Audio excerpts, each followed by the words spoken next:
जय हिंद। ये जो मेरा भाग 7 है हड़प्पा सभ्यता का, है ना।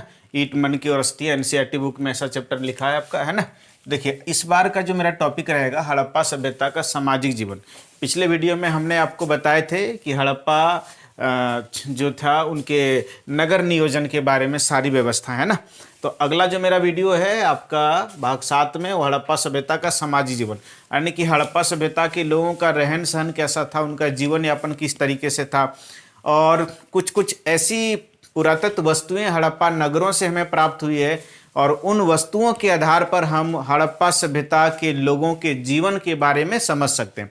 हम पहले भी आपको बता चुके थे कि हड़प्पा सभ्यता में जितने भी सारी वस्तुएं मिली गई है, उनसे आपको सिर्फ ये करना है, काल्पनिक विचारों को उजागर करना कि इससे क्या होता है ना। मान लेते हैं कि सपोज डेट के लिए मेरे पास एक मग है, अब इसका क्या उपयोग है, तो पानी पीना है, तो आप अनुमान लगा सकते हैं पानी पीना या फिर नहाना है ना। तो ऐसी चीज जैसे कलम है, तो इसकी उपयोगिता क्या है, लिखना है, तो ये तो कम से कम इतना समझ सकते हैं ना आप लोग। तो इस चीज को आप समझते हुए इस हड़प्पा सभ्यता में जितनी सारी वस्तुएं मिले हैं उसके आधार पर समझना चालू करो, अपने आप इतिहास का पोल खुलता चला जाएगा। जैसे ध्यान से सुनिए, हड़प्पा सभ्यता का जीवन जो था परंपरागत था, हमने परंपरा से चलती हुई जो पद्धतियां थी वे सारा था, है ना। और वहाँ जितने सारी वस्तुएं मिली के साक्ष्यों से पता चलता है कि हड़प्पा सभ्यता का जो जीवन था वो मातृसत्तात्मक जीवन था। कैसा जीवन था? मातृसत्तात्मक जीवन था, ठीक है। यहाँ समाज में यहाँ की समाज में द्रविड़ और प्राकार्य की सभ्यता थी, ये पुरानी, है ना।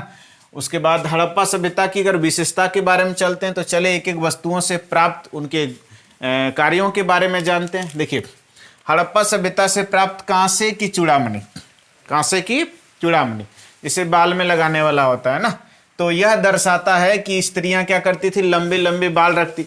भैया, बाल में लगाने वाला आजकल जो क्लेचिंग है उसका उपयोग क्या, लंबे लंबे बाल रखेगा उसके लिए। अब हमारे जैसे सर के लिए क्लेचिंग का क्या उपयोग, यहाँ पकड़ेगा गिर जाएगा नीचे, है ना। तो वहाँ की स्त्रियां लंबे लंबे बाल रखती थी, लंबी लंबी, और पुरुष भी लंबे लंबे बाल और दाढ़ियां रखते थे, तभी तो वहां पर चूड़ामणि पाया गया था।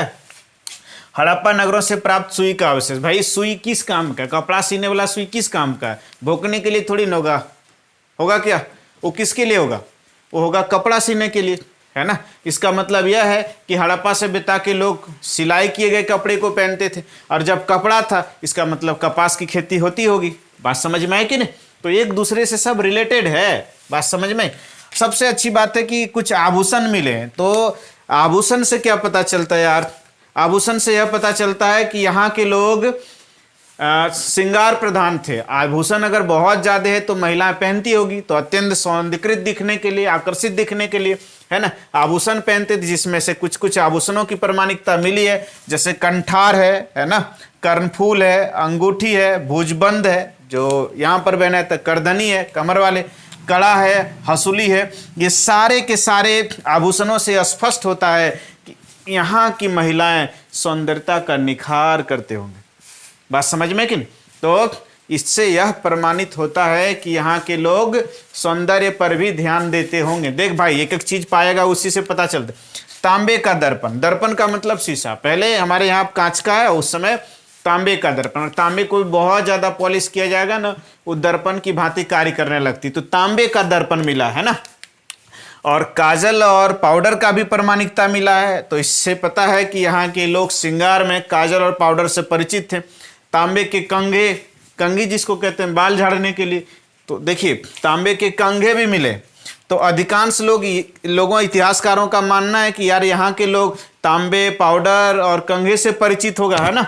इसके अलावा चानूदड़ों से प्राप्त लिपस्टिक यह प्रमाण करता है कि यहाँ की जो नारियां थी सौंदर्यता के प्रति काफी आकर्षित थी। इसका मतलब समझ लीजिए भाई, अगर यदि काजल पाउडर की प्रमाणिकता मिला है ना, लिपस्टिक की प्रमाणिकता मिली है, तो सोच लीजिए उस समय की महिला आज की महिलाएं की तरह श्रृंगार करती होगी।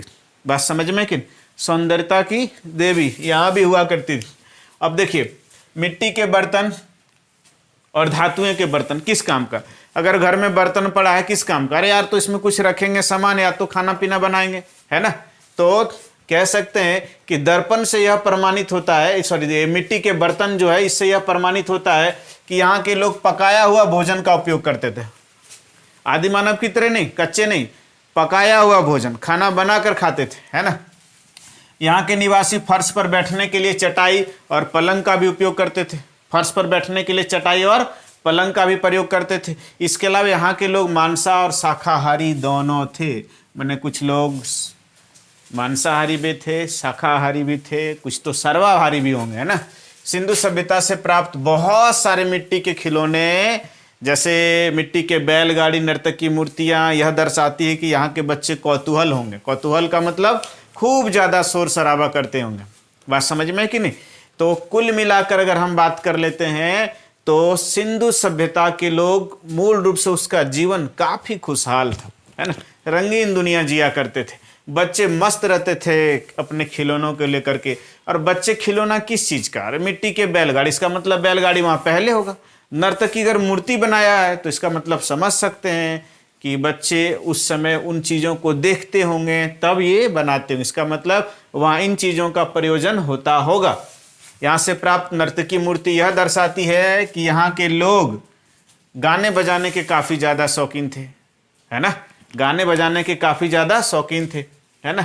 ये लोग अपना कुछ समय आमोद प्रमोद, मनोरंजन करने में, नाच गान करने में, आमोद प्रमोद का मतलब नाच गान करने में, है ना, समय बिताते थे। इसके अलावा कुछ बीजों के अवशेष से यह पता चलता है कि यहाँ के लोगों का जीवन यापन का मुख्य जो व्यवसाय था, यहाँ के लोगों का मुख्य जीवन यापन जो था वो कृषि था। जब बीज का अवशेष मिले, खेती की प्रमाणिकता मिला, इसका मतलब यहाँ के लोग क्या थे, क्या थे, कृषि प्रधान थे, यानी खेती भी ये लोग किया करते थे। तो कुल मिलाकर अगर आपसे पूछा जाएगा हड़प्पा सभ्यता का सामाजिक जीवन पर संक्षिप्त टिप्पणी लिखें तो बच्चों ये आपका एक 5 नंबर का पूरा आंसर रहेगा। और आंसर को थोड़ा ठीक ठाक लिखिएगा। मेरा जब भी उत्तर रहेगा प्रामाणिकता से भरा रहता है कि कहाँ कहाँ पर कौन सारी चीज़ें, कौन कौन सी वस्तुएं पाई गई, ये पूर्ण रूप से प्रमाण देती है ना।